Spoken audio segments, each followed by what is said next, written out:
And go ahead and start. You got a polo shirt out of this last night? They had polo shirts? Yeah, I grabbed one. Oh my gosh. I didn't see the polos. You know me. Yeah, so I know you. Always scanning for the free stuff. Yes, yeah. I have two bags of free stuff. Yeah, in 1 week we've accumulated so much stuff.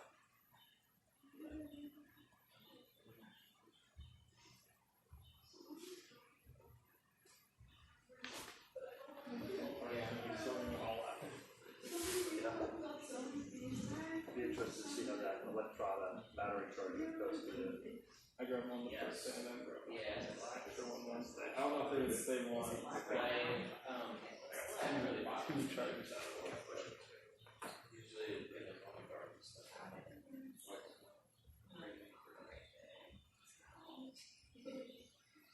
had all the days open. Looks like there's a game store. But since it looks like we will have time after this. A game store? Yeah. There's GameStop right down the road.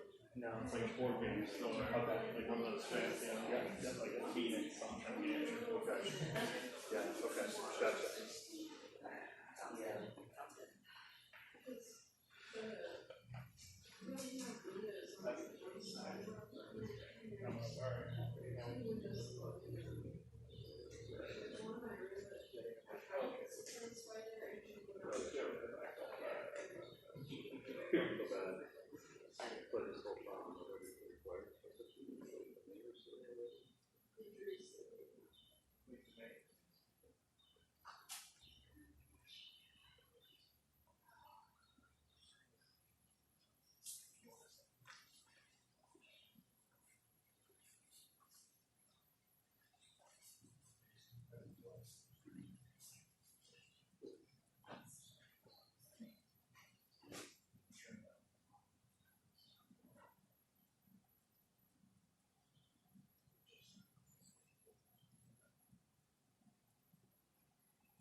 I heard about them today.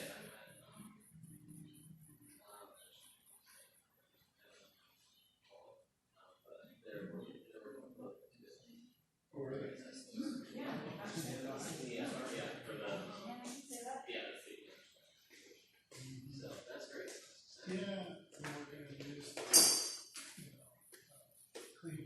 We are getting ready to present the mayor and all of our Green Energy Ohio information.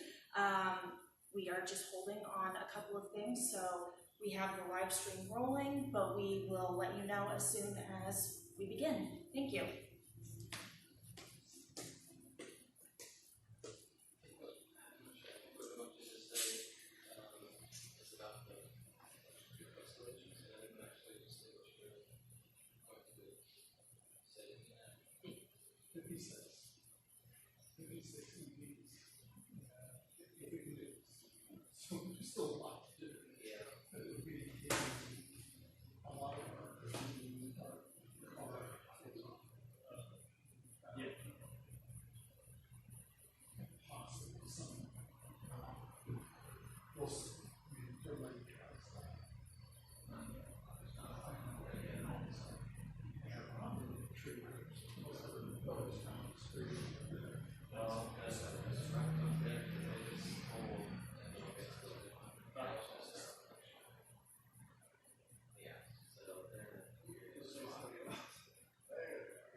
Wow.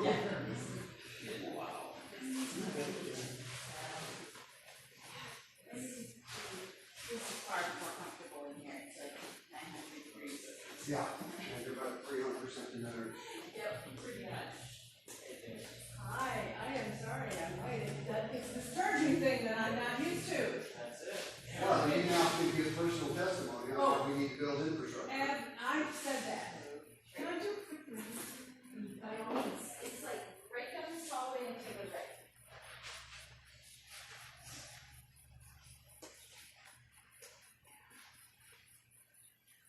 We went over to see the water treatment plant. Yeah, batteries. I mean, so much power in that tiny, It's more powerful than I read. it's unbelievable. Yeah. We need to get some informational signage on the other side of the fence too. Yeah, because, you know, we put something by the wastewater treatment plant, and we did it to point it out overall, and it kind of talks through, you know, how this is more efficient. Yeah, look at that. So put something out there. It's I have a lot of cops. getting, Great. Right on. yeah. So I wonder if we ought to close that door, since it's getting to, I'm having my energy efficiency panic attack, like wasting cool air with the door open. Maybe, you know, it just seems appropriate for how.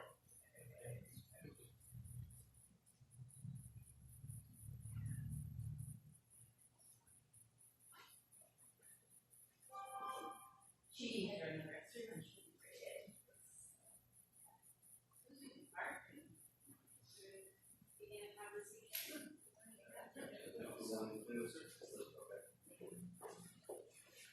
Rearrange.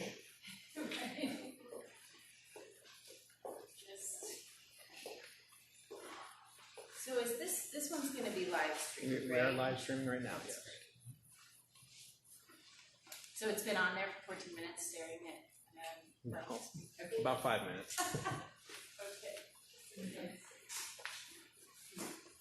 Oh, sure, I can do that, yes, I can do it, I can do the Or intro. let me start. Yeah, I mean, Since we're on live stream, I and think then I'll that send it sounds to you and then you can use the. Okay, yeah, that sounds good. Well, good afternoon. We are here in Athens. It is the fourth day of the Green Energy Ohio statewide electric vehicle tour. I can't believe it's gone so quickly. We've covered so much ground and talked to so many people and learned so much. I know I've learned a lot just driving an electric vehicle for the first time. So we are at the community center here in Athens, and I'm going to introduce a Green Energy Ohio board member and friend for a long time. Sarah Conley Blue is with Rural Action, and she will be introducing the mayor. Thanks, Jane. It's wonderful to welcome you to our fair city of Athens. We've been excited to be part of this tour. The Green Energy Ohio EV Tour is an excellent way for our state to recognize and represent a lot of wonderful projects. Excited that the city of Athens can be a part of that. Our work has been, years in the making, and seeing the progress that has come out of it has been wonderful. So it's my honor and privilege to introduce our fair mayor. Steve, please come up here. Mayor Patterson, I do not have an intro for you per se, other than to just say the finest mayor in the land. Excellent representative of the region and advocate for all of the clean energy work we've been doing. Thank you, Sarah. And that was not a paid advertisement. Not at all. Thanks, Sarah. And yes, as Sarah just mentioned, Athens has always been known for pushing the envelope on a number of different things, and most notably with all of you here today. Gosh, it must be a year ago or more, actually a lot more than a year ago, to where we received our first fast charge charging station here in the city of Athens, which has really complemented this part of the city because this is one of our major retail corridors. It's not too far from 33, so strategically it was perfect to have that aligned with getting people who might need to get a bump for their EV, and hopefully they're here long enough to experience the city of Athens, or maybe they're from Athens and just kind of cutting across town knowing that they can be charging up as well. The city of Athens, since I took office in 2016, I was on a mission to where I knew that we had a rather large fossil fuel fleet. And I started with our code enforcement office, who had several Impalas, they had several Crown Victorias, they had some pretty inefficient vehicles. And we started there first, to where we started replacing a lot of those vehicles with EVs. They happen to be Nissan Leafs, where that department has 3 EVs, so we've gotten a lot of fossil fuel off the road. We're sitting in the community center. The community center also purchased an EV for replacing one of their fossil fuel vehicles, and then the director for engineering and public works replaced one of their vehicles with an EV, and I've pretty much mandated this to happen. Right now, we were fortunate enough to get an audit program through Clean Fuels Ohio to do a full-blown all-vehicle assessment as to what could be replaced, what should be replaced. And we're going to take that and working with Enterprise to look at a leased vehicle fleet, because we identified about 56 vehicles that we could be replacing in the not-too-distant future and have those become EVs as well. We have a long ways to go with that. That's kind of my goal and my mission right now, is to just continue to reduce our carbon emissions here in the city of Athens and the city government, and continue down the EV road as we move forward, no pun intended. Another thing just to share, if I may, is that we've been pretty diligent as well with having solar be a major initiative here in the city of Athens. At the water treatment plant, we have a 178 kilowatt solar array down there, and most recently, we also have a microgrid that accompanies that, where AEP has a microgrid pilot program. Currently, they have a program, a test case up in the Columbus Zoo. The city of Athens has become the second such test case in the state of Ohio. So we're excited about that. It's feeding directly off the solar array down there. And in the evenings when there's no sun, it's feeding back into the plant. So we're going to see some really interesting data coming out of that particular project.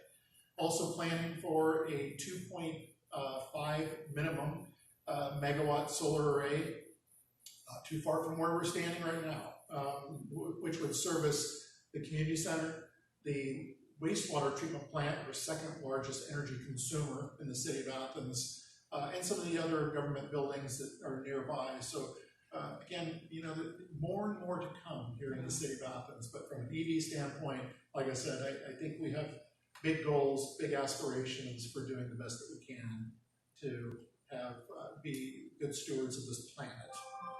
Could you talk a little bit about the fee that was passed some years ago? The first, certainly the first in Ohio, and one of the first anywhere, I believe, in the country, to allow city governments to give them the funding that you need to make these improvements. Yeah, I'm glad you brought that up. We're pretty proud of that as well. I think the citizens are proud of that. 76% of them voted in favor of a ballot initiative, which, yes, we're the first community in the United States to have a ballot initiative to go forward to have a carbon fee that people, what it basically boils down to in terms of the amount is no different. It's about $1.60 to $1.80 a month extra on their utility bill. It's less than a cup of coffee. And that money does go into an account line through Sustainable Ohio Public Energy Council. It's dedicated to the city of Athens, and that money can be used for solar projects on municipal buildings. The interesting thing is it's not just city municipal, but we're the county seat, so it can be on county government in the city of Athens, or it can be on something such as the public library. Well, the public library already has a nice solar array on there, so I don't think they'll be asking anytime soon.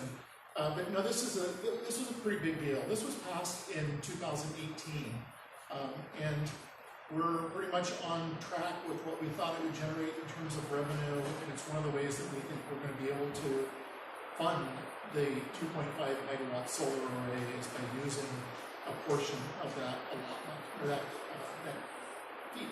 I think I saw on the website it's up to $75,000. It is. 83,000. Oh my goodness. 83,000. Thank you, man. 83,000. Yeah. In a few months, hopefully, that's right. It does. The city and the county, there are so many local governmental units in Ohio. There's townships and counties and municipalities. Does everybody work well together down here? Is it a good relationship? I think that we do. To give you an example, we had a meeting this morning.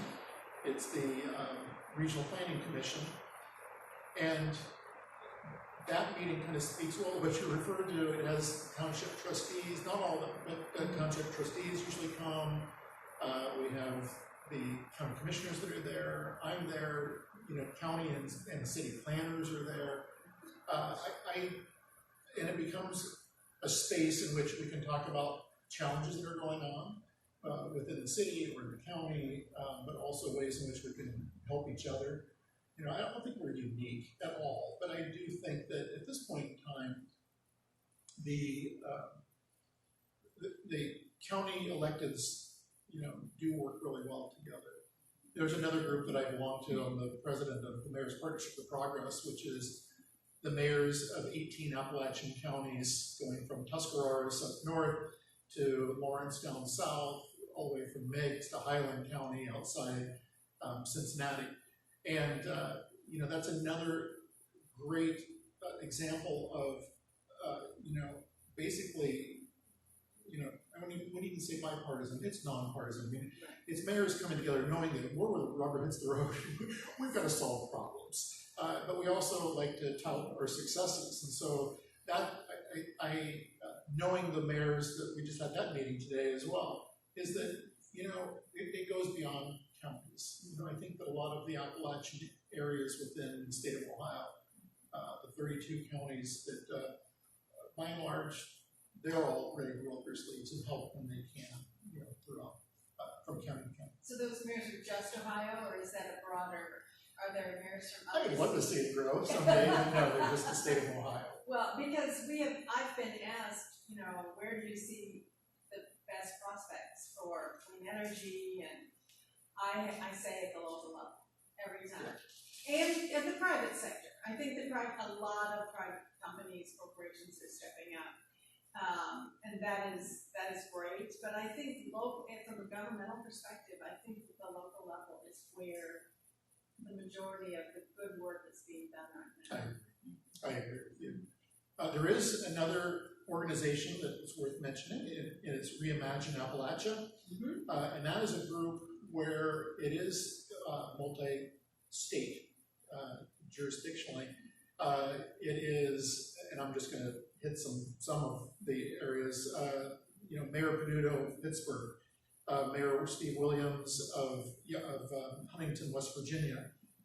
We have Mayor Tito Brown out of Youngstown, myself, Mayor Cranley of Cincinnati, Mayor Whaley of Dayton, the mayor of Louisville, Kentucky. So it's the way we're all talking and communicating when it comes to alternative energy and technologies is where all of us have kind of come together thinking, let's flip the Marshall Plan from 1947 to where we were helping Europe come back out of the devastation that occurred during World War II, and kind of think, let's reinvest back into the Ohio Valley. But that reinvestment is going to be alternative energies and alternative energy technologies. My dream would be to see something in Youngstown or in Huntington. I'd like to keep Ohio-centric, right? I don't care where it's at, but for wind turbine production, I feel like that got stalled and actually deviated from some time ago. And part of our intent is to start let's get this out there again, and let's get investment back into the Ohio Valley, but let's do it smartly with alternative energy projects as opposed to fossil fuel projects. Because obviously the environmental message is a very strong one, but the economic message is equally strong, and that's what a lot of people are talking about, is that, especially for a region like Appalachia, to bring the kinds of economic revitalization that can come with these technologies. And that message appeals to, hopefully, as we said, bipartisan. It should appeal across the board. It really should.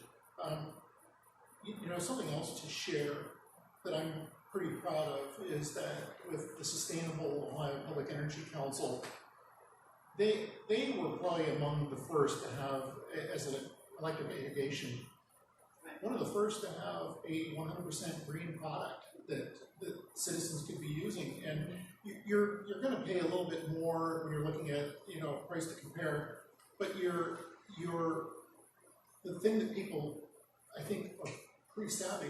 I'll stick to Athens. I think a lot of our citizens kind of understand and get it, that the carbon impacts, and by having a 100% green product and wanting it, they know that if I am paying a few cents more for that,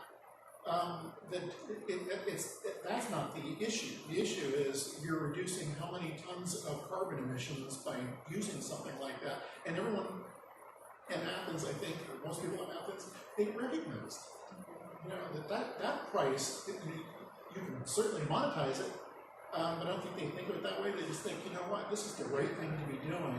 And so, you have to keep that in mind, that if you're doing anything to reduce your carbon emissions, that there's value to that. You can monetize that quite easily. You're talking about removing, megatons of carbon from the environment. Anybody else have questions? Sarah, do you have any questions? Yes. I was wondering, because a lot of areas of Appalachia now has some of the more extraction-type stuff begins to decline in some areas. A lot of areas, like, this is occasionally in West Virginia, and I know Northern Pennsylvania is doing this, have moved more toward ecotourism, and a lot of, utilizing the natural beauty of the Appalachian Mountains for, hiking, vacationing. Is that going on at all in this area? In terms of ecotourism? Yeah. Yes, there's a lot of ecotourism going on here. And there's recently even some athletic ecotourism that I would claim that's going on here within the Bailey Trail system, which is currently 26 miles of mountain bike trail with variable skills trails. There's another 5 that's currently under construction, but at the end of the day, we're looking to have 80 miles of mountain bike trail here in Athens County. And I believe that's going to be one of the largest mountain bike trail systems this side of the Mississippi River. I'm not going to fact check that, but it's significant. And what we're seeing is a lot of people come from not just across the state of Ohio, but across border states that come here and ride on that trail system. We live in the Hocking Hills, and it's just absolutely stunning here from just a natural resource aspect. And keep this in mind too, that we border the Wayne National Forest. A lot of the Wayne National Forest lands were former extraction lands that the National Forest started just purchasing to let them rest, to not do mineral extraction from. That sometimes gets complicated, but all the same, if you think about it, the Bailey Trail system, a lot of that was former coal mine lands, and so now it's being brought back as a form of ecotourism. We visited a bike shop in Worcester, electric bikes. Oh. And electric bikes are very big on mountain trails because it gives you that assist, obviously, if you're not a world-class athlete. Electric, and they said, I think they said, they're like 30% of the bicycle market now, and increasing. Especially as people get older and they have arthritis or whatever, but even young people love electric bikes too. So that fits right in, but you have to have charging somewhere for the electric bikes. Now, and I will say that, we've got a few level 2 charging stations around the city. We have businesses that have them as well. We've got the DC fast charge here at the community center. That said, we've got a lot of room for growth, and we need to continue on this mission. I just mentioned, if I have 56 EVs for the city, we're really going to have to amp up where we have more DC fast charge. Now, granted, a lot of them, will be in operation between 8 and 4 p.m., and then they'll go back to wherever they're housed and plug into an L2. But I see further need for more DC fast charges here in the city of Athens. We're exploring putting one in the uptown area. The city of Athens doesn't have a downtown; we have an uptown, the city owns a historic armory building, and that's a site that I would like to put a DC fast charge, which not only for personal EVs, but we're soon to have our first EV bus.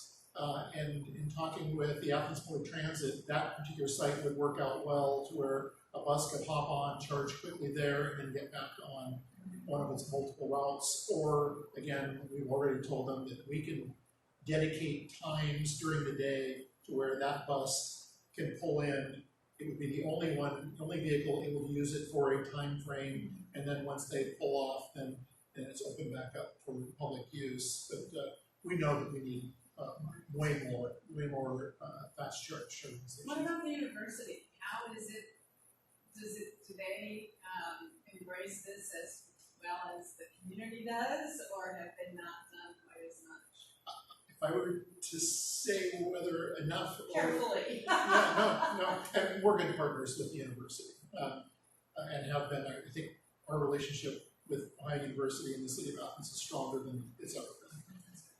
They actually beat us. They had more, I think there were L2s that they had, so they've got multiple level 2 charging stations. They've got some at Peden Stadium, they've got some down near their HR building, I can't remember what it's called, but down on West Union. They might have some others that I'm not thinking of right now, but they have. And I think they are very cognizant of need. I don't know what their EV fleet looks like right now. I was going to say, is that for their fleet or is that for students, visitors, professors? I believe it's open for anyone. Yeah, it's open too. Yeah. Because universities, I know, I teach classes occasionally, and I'm asked students, how many of you drive an electric vehicle? And not quite as many do yet. And of course, they're very expensive. And they have the infrastructure issues and all of that, but hopefully, as young people graduate and start making money, they will invest in products that help save the environment. Well, and we, as I mentioned, I think we're good partners, the city and the university, to where I used to be faculty at Ohio University for 18 years before becoming mayor and living my life 4 years at a time. I really have opened up the city to the university. If they've got research projects through the College of Engineering or through chemistry or wherever, and they want to try and kind of pilot some things, I'm always open to that. There's a really interesting project that just came across my desk this morning. And it's a project where there's a professor that wants to look at our settling tanks here at the wastewater treatment plant, and they've got a process by which they can remove a significant portion of the nitrogen and phosphorus from that and use that for energy, which is really pretty fascinating too. So, and I said, can we do this? Can we start pulling samples from your wastewater treatment plant? Especially for something like this, it makes perfect sense to me. Yeah. That's great. That is cooperation. What about corporate or business? I guess small businesses. Athens has a lot of small businesses and a lot of So I'm assuming that your office works closely with all of them as well. We do. I think we certainly do. I think equally, the Athens Hawking Recycling Center works closely with our businesses. We've got, I say it's successful composting program, where it's a curbside composting program that's part of what the city has to offer, along with grid trash and water and sewer and whatnot. But and I think that they have worked well with other businesses when it comes to composting, compostable materials. The university has one of the largest composting vessels, or it used to be anyway. They've been doing some really great work at the university. But for businesses, yes, and we also have some really wonderful businesses here in Athens. I'll give a shout out to Third Sun Solar, which is, I believe, 30 years old now. And Third Sun and Jeff Greenfield and his team are constantly doing some really, really marvelous things. One great example local is the Federal Hawking School that has I was just with George Wood last night and talking about the solar array that they have down there. It was one of his last projects, and we got it across the finish line. And again, that was in collaboration with Third Sun. So we have, here's something else too, it's kind of an interesting factoid, is that in Athens County, we have more residential solar than any other county in the state of Ohio, which is kind of a really fascinating. That is amazing. It is amazing. And Third Sun is a very good friend of Green Energy Ohio. Michelle was board president one time, and Jeff and Michelle have been great partners for us. Yes. There's a question back. Yeah. I was just thrilled that you mentioned reimagining Appalachia, because I try to follow that a lot. So much of this is going to come down to the infrastructure bill that's been proposed. Senator Markheimer from New Mexico has also got a bill based on rewiring America, which would encourage the development of residential solar, efficient energy appliances, stuff like that. It's something I've been following pretty closely too, because that's where an awful lot of jobs can be created. So a lot of this is going to come down to legislation, and I know that reimagining Appalachia, I've actually talked to Mayor Williams. I'm from Ireland. Oh, wonderful. Yeah. I wonder if, my question is, are you guys actively involved in lobbying, trying to, there's a particular senator from a state not very far from here, who may be pivotal in all this? Mayor Williams, I hope, has been talking down. I'm sure that he has, and yes, I understand. I just wonder if you guys, because I'm getting a little worried. I just wonder if Well, Steve Williams is a good friend of mine. We have each other on speed dial and communicate back and forth quite a bit. We do lobby. Both Mayor Williams and I are, I was formerly on the board of directors for the National League of Cities. I'm still involved on other committees within NLC, strong advocate for NLC. Again, National League of Cities is an amazing organization of 19,000 communities across the nation, representing 19,000. So, with Mayor Williams, Mayor Peduto, Mayor Tito Brown, we're all lobbying, to get this across the finish line. And if it means making a phone call to that individual over in our neighbors across the river, absolutely. Any others? Sure. So I think often about, we are setting in motion the foundation for, a future for our community that, is viable, sustainable, hopefully economically prosperous, right? These are all the reasons to do this work. So I'm just curious, when you think 10 years down the line, when we may have a federal fleet of U.S. Postal Service vehicles, we may have, all city vehicles from, the passenger up to the heavy fleet, all of those running electric or hydrogen or, you know, on a non-fossil fuel source. And I mean, when you're making these decisions today, are you looking at that? Are you thinking, I'm doing this because far after you finally retire and say, you know, this community's in the next mayor's hands, you know, how do you think on those terms, and what do you picture? What do you see 10 years from now, after we've started this ball rolling? Well, much like you, Sarah, likely, every morning when I wake up and I look into the two pairs of eyes of my own daughters who are 9 years old, twins, that's what I see. You know, I see them at the age of 19 and picking up and hopefully learning from their father and continuing to carry that banner moving forward. Because I would say that everything that I am doing right now, Sarah, is for the next generations and the next generations to come. And if we don't start it now, then we're failing them. We're failing our children, our children's children. You know, we would totally be failing. And that's why I think the Reimagine Appalachia is extremely important. I think that everything that we're doing here in the city, and I do have those moments, I'm not going to lie, as a mayor, to where I'm so proud of everything that we've been able to accomplish here, but then I look beyond and I don't see the same going on in other locations, and you know, so while I am the mayor of Athens, I find myself being, you know, advocating on every possible front that I can, you know, whether it's through the Mayor's Partnership for Progress, it's the National League of Cities, it's the International Town and Gown Association, whatever it is, you know, saying the same things over and over and over again. You know, if we don't have clean air and we don't have clean water, we're destroying ourselves.